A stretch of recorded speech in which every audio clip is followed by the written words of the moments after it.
अगर किसी घर में किसी औरत की आवाज दबाई गई हो तो समझ लो उसी घर की किसी बहू की मांग एक दिन जरूर सुनेगी। लोग कहते हैं वह लड़की बदकिस्मत थी, शादी के कुछ ही दिन बाद विधवा हो गई। लेकिन कोई यह नहीं पूछता उस घर में कभी किस औरत के साथ क्या किया गया था।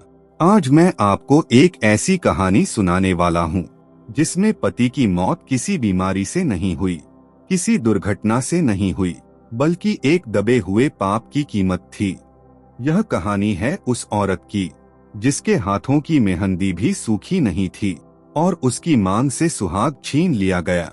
अगर आप इसे पूरा नहीं सुनेंगे तो हो सकता है आप भी उसी सच से भाग रहे हों जो आपकी या आपके घर की किस्मत बदल सकता है। मित्रों, कभी आपने गौर किया है कि कुछ घरों में औरतें अपने पति को बुढ़ापे तक नहीं देख पाती। कभी शादी के कुछ ही समय बाद मांग सूनी हो जाती है और लोग बस इतना कहकर आगे बढ़ जाते हैं, किस्मत खराब थी। लेकिन कोई यह नहीं पूछता यह किस्मत बनी कैसे। आज की कहानी उसी सवाल का जवाब है और अगर आपने इसे पूरा नहीं सुना तो हो सकता है आप भी उसी सच से भाग रहे हों जो आपकी जिंदगी बदल सकता है। यह बात आज से करीब 580 साल पुरानी है। एक ऐसा कुल था जहां पुरुषों का बड़ा सम्मान था, लेकिन उसी कुल की स्त्रियां हमेशा डर के साये में जीती थीं। कहा जाता था इस घर की औरतें पति का सुख ज्यादा दिन नहीं देख पाती। किसी का पति जवानी में चला जाता, किसी का अचानक, और वजह कोई नहीं जानता था। कोई ग्रह दोष कहता, कोई भाग्य, और सब चुप रह जाते। समय बदला और उसी कुल में जन्मी एक स्त्री दुर्गा शांत स्वभाव की थी, कभी किसी से ऊंची आवाज में बात नहीं की, एक साधारण जीवन जी रही थी। लेकिन अचानक उसके पति की मौत हो गई। दुख से पहले डर ने उसे घेर लिया, क्योंकि उसी समय एक सपना उसके जीवन में आने लगा। हर रात एक सुनसान रास्ता और सामने एक बूढ़ी साध्वी, झुर्रियों भरा चेहरा, फटे कपड़े और आंखों में अजीब सी चमक। वह दुर्गा को देखती और बस इतना कहती, तेरे कुल ने जो पाप किया, और सपना टूट जाता। हर रात वही सपना, 3 महीने तक। और उसी दौरान उसके पति की मृत्यु। एक रात दुर्गा नींद से घबराकर उठी। दरवाजे के नीचे काले धुएं जैसा निशान था और पास ही एक टूटा हुआ मोती पड़ा था, ठंडा, बर्फ जैसा ठंडा। दुर्गा जानती थी यह कोई साधारण चीज नहीं है। वह मोती लेकर अपनी बूढ़ी मौसी के पास पहुंची। मौसी ने मोती देखते ही नजरें झुका लीं और कांपती आवाज में बोली, यह हमारे घर की सबसे बड़ी भूल की निशानी है। उस भूल का नाम था गौरी, एक साधारण नौकरानी, मेहनती, ईमानदार, लेकिन घर के एक ताकतवर आदमी की गलत नियत का शिकार बन गई।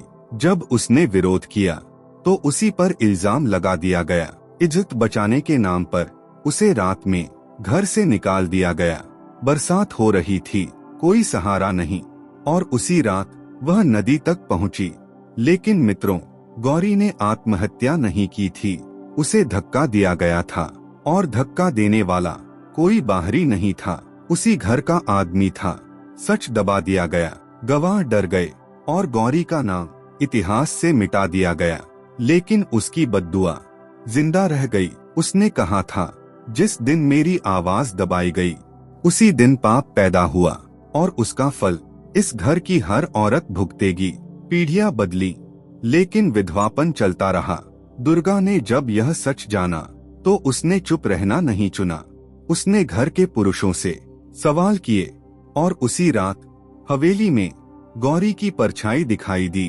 पहली बार सच ने आवाज पाई, और उसी दिन श्राप टूटने लगा। मित्रों, समय से पहले विधवा होना ना किस्मत है, ना ग्रह दोष, यह उस पाप की कीमत है जहां किसी औरत की इज्जत छीनी गई और सब चुप रहे, जहां सच जानते हुए भी आवाज नहीं उठाई गई। लेकिन जिस दिन कोई दुर्गा बनकर खड़ा हो जाए, उसी दिन पीढ़ियों का श्राप टूट जाता है।